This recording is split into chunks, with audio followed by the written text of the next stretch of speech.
Okay, today's daf is daf Kuf Beis. We're going to begin now with Kuf Beis on Aleph by Tanan Rabbanan. Okay, Tanan Rabbanan, we learned in a brayso, Hamasker bayis l'chavrid, if a person rents out a house to another, so alasich elasis mezuzah. The chayis to prepare the mezuzah, it's on the renter. Now, and when he leaves the house, when he leaves the lease, lo yitlena biyadav v'yetz. He may not take it in his hand and leave with it. Rather, he has to leave the mezuzah on the door. But if he rented it from a guy, he may take it in his hands and leave it. And there was a maisa in which a renter took his mezuzah in his hand and left with it. And as a punishment, he eventually buried his wife. This story is contradicting the previous rule in which we said from a goy, you're allowed to go and take it. You should take it. This is obviously going on the first part of the mezuzah, the first part of the reisha that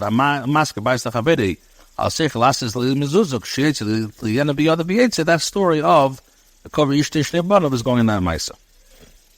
The Mishnah said, the manure found in the courtyard of a rented house is the property of the balabayis, of the landlord.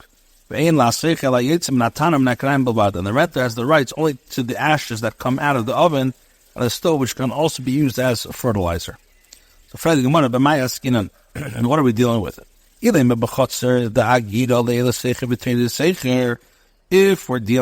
see the Mishnah is referring to a chotzer that is rented out to the renter,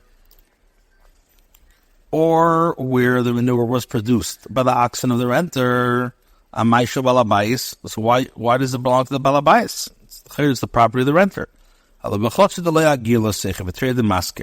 Rather, you're saying that it's referring to a chotzer that it's not rented out to the renter, and the manure produced by the oxen of the landlord. So if I didn't want to pshita, it's obvious that, and the Chayr didn't have to teach us that. So the Warsa Leisricha, we're talking about a case of chotzer the masker. The manure is in the courtyard of the landlord, and the mucker of the manure was that oxen came from the world at large and stood in the courtyard and produced manure. So the Mishnah Pascha, in such a case, the manure belongs to the balabais.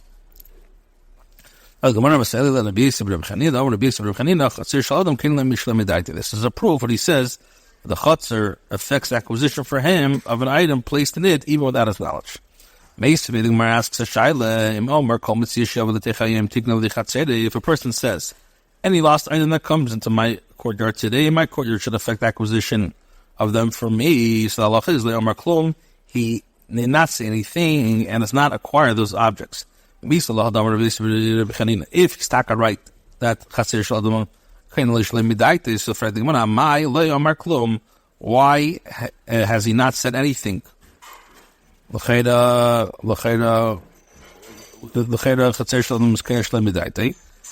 Gemara, we're talking about a case where a courtyard that is not secured. As Allah is that such a chotzer does not affect acquisition of items for its owners. So let us. What about the later clause? If knowledge of the existence of that lost item spread throughout the town, his statement stands and his courtier acquires it.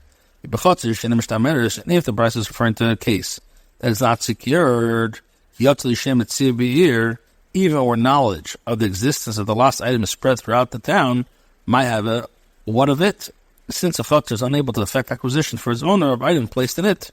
So my answer is given the once knowledge of the existence of that lost item spreads through the town, people withdraw themselves from it, as they assume that the owner of the courtyard will take it. And automatically becomes like a secured chotzer.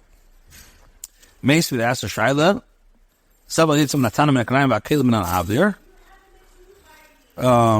Refuse of the oven of the stove, ashes, and that which is collected from the airspace of the courtyard, belongs to him. And that, the caution and the chotzer, shabalabais belong to the balabais. In this chapter 2,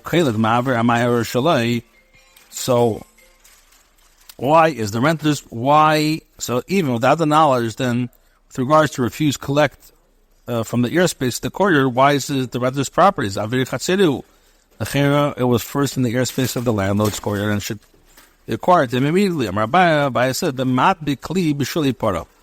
Bryce is referring to that case where the renter attached a keli to the cow's rear end. So a manure produced by the cow would immediately enter the renter's keli without first entering the aven of the chotzer, and the renter would consequently acquire it. Rava says, Avir she'ene sefer l'noach lav kumurach domi. He says, an item in the airspace of a quarry that will not eventually come to rest is not as though it had some come to rest. So even if the refuse traveled through the airspace of the chotzer, since it was always on course to enter the renter's keli, it's not acquired by means of the landlord's chotzer. I don't want to pshita the Rabbah is so simple. The boy Rabbah zark aniki of Pesach zeh v'yotzav Pesach zeh. As a child, if a person threw a purse through this doorway of a house and then it went through the other doorway, what's the halacha? Do we say an item in the airspace of a chutzner that will not eventually come to rest as though it had come to rest, or is in that regard to as to come to rest?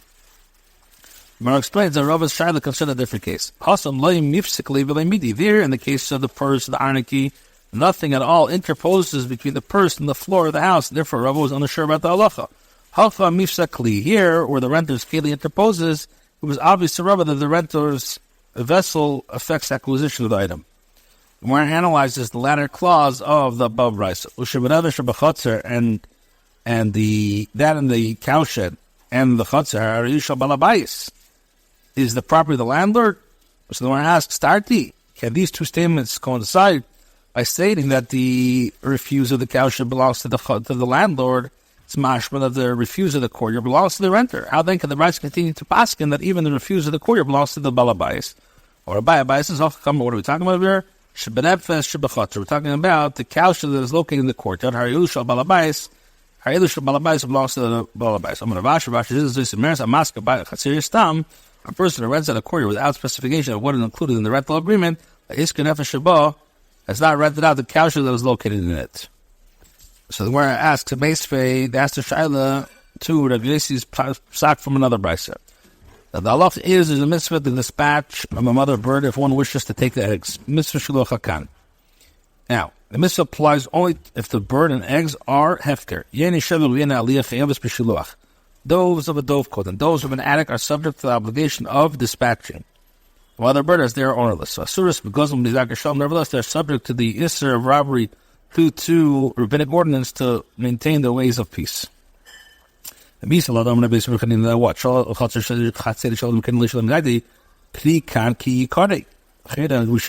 apply over here the principle of kiyikar if it happened before you, prat to exclude limizulman if it was readily accessible, such as one that one owns. For the mitzvah to shiluch haken, yet the brisa rules the mitzvah doesn't apply in this case.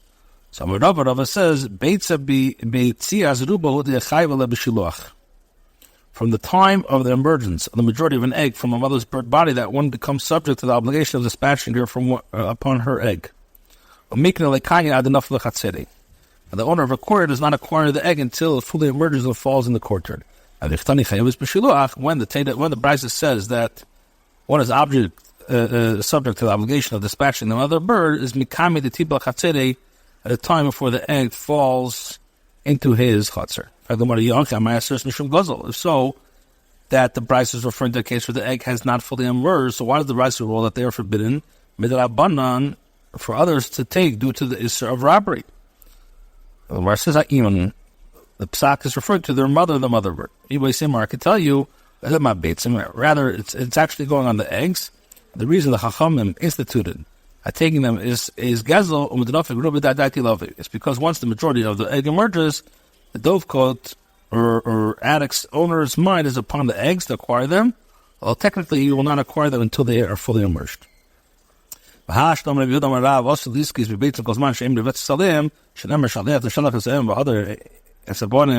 Tikach, and now that he passed that it's also to acquire the eggs, as long as the mother bird is upon them, as it says, send them away and then take the young for yourself.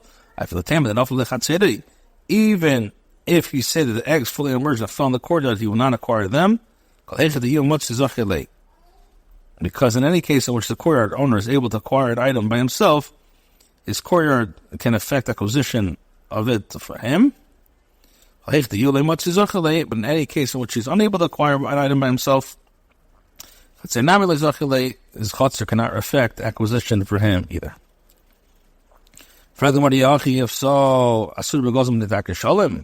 If so, the Bryce is referring to a case where the chotzer cannot affect acquisition of the eggs for him. Why does the Bryce say they are subject to the issur of robbery due to midrabanan?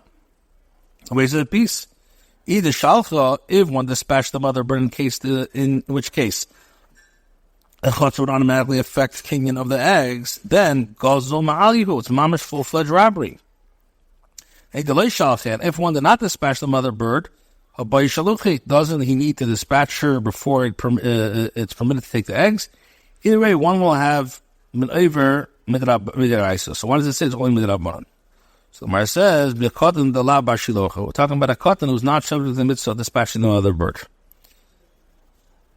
So the Gemara says, katan bardak yeshalimu is a minor subject to rabbinic prohibition of robbery enacted to maintain the ways of peace. The father, a minor who took eggs, is obligated to return them to the owner of, due to the midrabanan, is to maintain the ways of peace. Okay, right there? Yeah. Okay. Mishnah. A masker buys the chaver l'shana in the case of a person who rents out a house to another for a year. It's Abra Shana. Then a year was the Mida Iber year. They added an additional month to the year. So the Allah is in this Abra La Seicher. The fact that it was Iber, it's a benefit to the renter. Since the rental was defined in terms of a year, additional month is automatically included, and the renter need not pay an additional rent to it. If a landlord rented out a house to another for a year, but it was rented out by the month. It was divided into months. So if there was Ibriyar, the fact that it was Ibriyar is to the benefit of the landlord. So again, if it's done by the Shana, it's a benefit for the Sefer. If it's for Hadashim, it's a benefit for the Masker. There's a story in Tzipori involving one who rented a bathhouse from another where they stated that the rent would be 12 gold dinars per year, a gold dinner per month, and then there was an Ibriyar. So what happened? So he came in front of these two Tanaim, and they said that the landlord and the renter should divide the Ibriyar month between them. The renter should pay half the gold dinner for it. You're giving an incident decided to contradict the Mishnah's ruling. This is what the Mishnah means to say.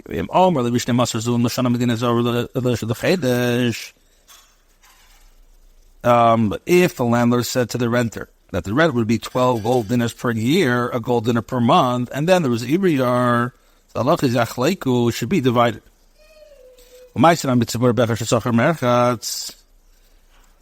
And in addition, the story happened in Tzipori with a bathhouse. What happened?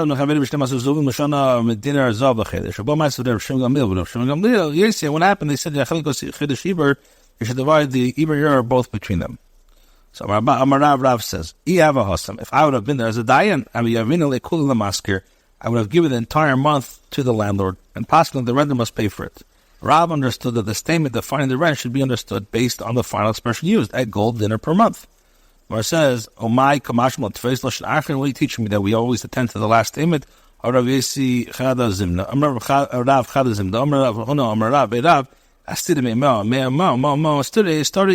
in, he said, with regards to that case in which the seller fixed the price for an item using two different expressions that indicate different amounts, and the buyer agreed and took that item.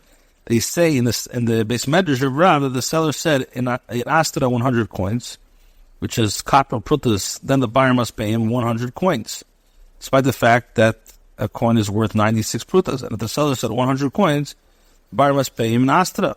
It's already apparent from this ruling that Rav holds that one should rule according to the final expression. So why did he have to say this, reinstate this whole word that with regards to the Ibriyar? The Gemara says, if I'm looking at it from there, I would think, she just explained the first, and that the reason is as follows. So therefore, Kamashmalan teaches us, in all cases, one acts according to the final expression. Shmuel says, an explanation to the psak like this. Bava Metziah Daf, we're dealing with a case where the landlord came only to base in the middle of the month. Only that case is the disputed month divided between them. If he came at the beginning of the month, Kolel entire month rent would be awarded to the landlord, but the same kaddish that is Kolel Secher. But did Shmuel actually say that we do not say that one should attend to the last statement? If the seller says to a buyer, I'm selling you a quarter of grain for 30 sela, he can renege on the sale even I'll transfer him to the last saw of quarter. As a car is equal to 30 saw, it is apparent that each saw is being sold for one selah. But since the breakdown was not made explicit, the sale of the entire car is considered as a single entity. But if he says now, although the implication of the seller's two expressions are contradictory, Shmuel passes that one should act according to the final expression. There over there, Mishum the toughest. There is due to the fact that the buyer has already taken hold of the grain and presumably has ownership. Here too, in the case of the bathos, each party is holding on to the basis of his claim. In other words, the landlord has possession of his property, the rent has possession of his money, and it is only due to this reason that Shmuel rules as he does. He says, if I would have ruled, I would say that the land is always in the owner's possession, even when we rent it out. The landlord is entitled to the entire month's rent. Or it says, even where the order of the two expressions is reversed, his ruling is based on the fact that the landlord has possession of the property. If the renter says to the landlord, I already gave the rental fee to you, the landlord says, I did not take any payment from you. Upon whom is the burden of proof to pay, say, that either he got the money or it was already paid? Where it says, Amos, when did the renter make this claim? If it was during the rented period, Tanino, we really learned that Salafa, and this case, and the Chachamim would not have asked about it. Ilachas Manai, and if it was after his rental period, we already learned. We learned the Allah is the father is obligated to redeem the firstborn son after the son is 30 days old, paying 5 slime. Now, if the father died within 30 days, the son has to bring a raya that he was redeemed. Until he brings a proof that he was redeemed. If he died after 30 days, the Allah is so if he died after 30 days, the son has a chazaka status of having been redeemed until people tell him that he's not redeemed. So what do we see from this Mishnah? That a person has a chazaka not to pay money before he must, and is presumed to have paid money once he is required to do so. So the logic can be applied to paying the rental fees. The Gemara says, let's see the end of the Mishnah's money. It's necessary to raise the shayla in a case where the renter makes the claim on the day on which his rental period is completed. Now, the part of the Shalom is in real light. The shayla is whether a person is apt to pay his debt on the very day on which the period is which to pay is completed or is not. So we already learned this in the Mishnah. That's Sachar Bezmanai Nishba B'neitel. If a hired laborer claims his wage at the proper time on the day his wages are due, and the employer claims to already paid him, the laborer takes an oath that he did not receive the wages and takes the wages. So too, in the case of the rent, if the landlord demands payment and the renter claims to have paid, the landlord should be able to take an oath and then take the payment from him.